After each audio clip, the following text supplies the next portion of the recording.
প্রথম অধ্যায়ে ১ নং ২ এর ১ নং প্রশ্নের ২ নং সমাধান। উম নির্ণয়টি হলো b + c q + r y + z c + a r + p z + x a + b p + q x + y। এই ৩টি কলাম এবং ৩টি সারি। সারি হলো এগুলান, কিন্তু কলাম এটা। এখানে একটি করে সারি বা একটি করে কলামে ২টি করে ভুক্তির যোগফল আছে।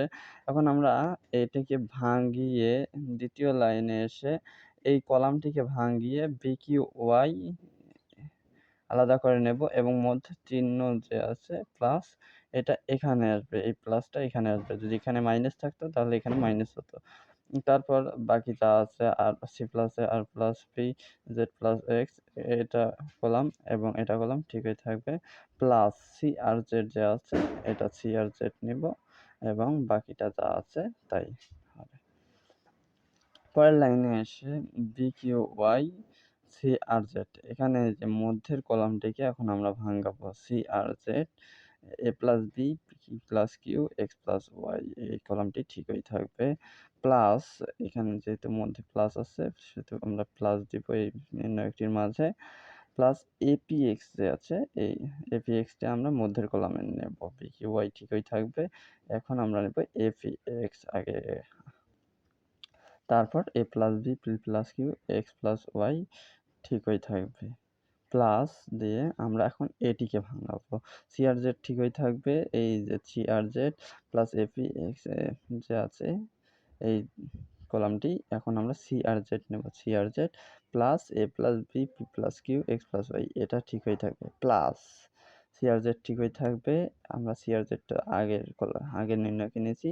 এখন নেব APX, এখন হবে APX b a + b p + q x + y ঠিকই থাকবে। এখন আমরা পরের লাইনে আসবো। BQY c আর z APX, এই যে আমরা উপরের নির্ণয় যেটি আছে এখানে কলামটিতে ২টি আছে, ২টি করে ভুক্তির যোগফল আছে। আমরা এখন এটিকে ভাঙিয়ে একটি করে করব। এটা করব এরকম। প্লাস যেহেতু মধ্যে প্লাস আছে তারপর BQY c আর z ঠিকই থাকবে। এই যে লাস্টে আছে BQY এটা নেব। প্লাস এখন আমাদের এই নির্ণয়টির কাজ হবে। এটি BQY APX ঠিকই থাকবে। APX নেব আমরা প্রথমে ভুক্তিগুলো নেব APX প্লাস এই যে মধ্যে প্লাস আছে এই প্লাস নেব। প্লাস BQY APX ঠিকই থাকবে। আমরা নেব এখন BQY, আগে নিলাম APX এখন নেব BQY প্লাস এই যে c আর z আমাদের একটা কথা মনে রাখতে হবে, আমাদের কোনো নির্ণয়কের যদি ২টি সারি বা ২টি কলাম একই হয় তাহলে সেই নির্ণয়কটির মান হবে ০। যেহেতু এখানে c আর z একই ২টি কলাম তাই এই নির্ণয়কটির মান হবে ০। প্লাস এই যে এখন আমাদের এই নির্ণয়কটির কাজ হবে। এই নির্ণয়টিতে আমাদের c আর z APX ঠিকই থাকবে প্লাস APX নেব আমরা এখন প্রথম নির্ণয়টির ক্ষেত্রে। এই যে APX c আর z APX প্লাস এই যে c আর z APX ঠিকই থাকবে, c আর z APX ঠিকই থাকবে এবং লাস্টে আছে BQY, আমরা BQY নেব।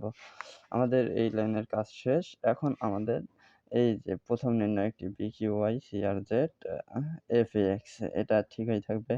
প্লাস আমরা আগেই বলেছি যে কোনো নির্ণয়কের ২টি কলাম বা ২টি সারি একই রকম দেখতে হলে সেই নির্ণয়কটির মান হবে ০। এখানে যেহেতু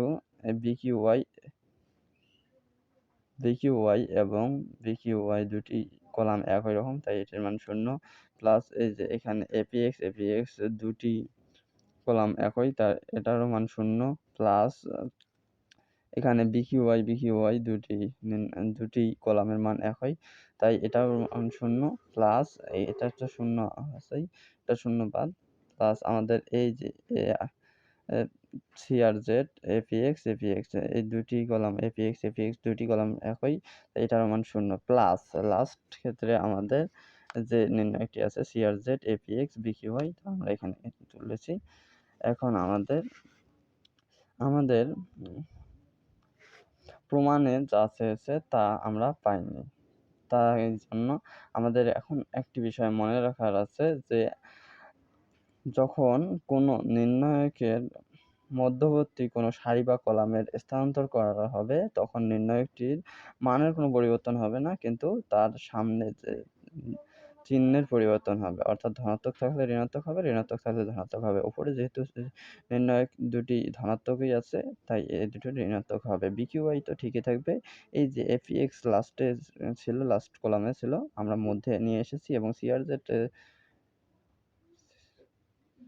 সিআরজেড মধ্যে ছিল তা আমরা লাস্টে নিয়ে গেছি। মাইনাস এটারও আমরা এই এই নির্ণায়কটিরও আমরা মানের পরিবর্তন মানে কলামের স্থানান্তর করব, তাই এটিও মাইনাস হয়ে গেছে। এপিএক্স মধ্যের কলামে ছিল তা আমরা সামনে নিয়ে এসেছি, সিআরজেড ফার্স্ট ছিল তা আমরা মধ্যে নিয়ে গেছি। বিকিউআই ঠিকই থাকবে। এখন আবারও আমরা মানের পরিবর্তন করব। একবার মানের পরিবর্তন করেছি, ঋণাত্মক হয়ে গেছে ধনাত্মক থেকে, এখন আবার ঋণাত্মক থেকে ধনাত্মক হয়ে যাবে। এই যে এপিএক্স মধ্যে আছে, এপিএক্স সামনে নিয়ে আসছে, বিকিউআই ফার্স্টে আছে তা মধ্যে নিয়ে গেলাম। সিআরজেড ঠিক হয়ে থাকবে। প্লাস এপিএক্স ঠিক হয়ে আছে, সিআরজেড শেষে নিয়ে গেছি, বিকিউআই মধ্যে আনছি। এখন একই রকম দুইটি নির্ণায়ক যেহেতু সৃষ্টি হয়ে গেছে আমাদের, তখন আমরা এখন এই দুটিকে যোগ করে দেবো। যোগ করে দিলে 2 of APX BQ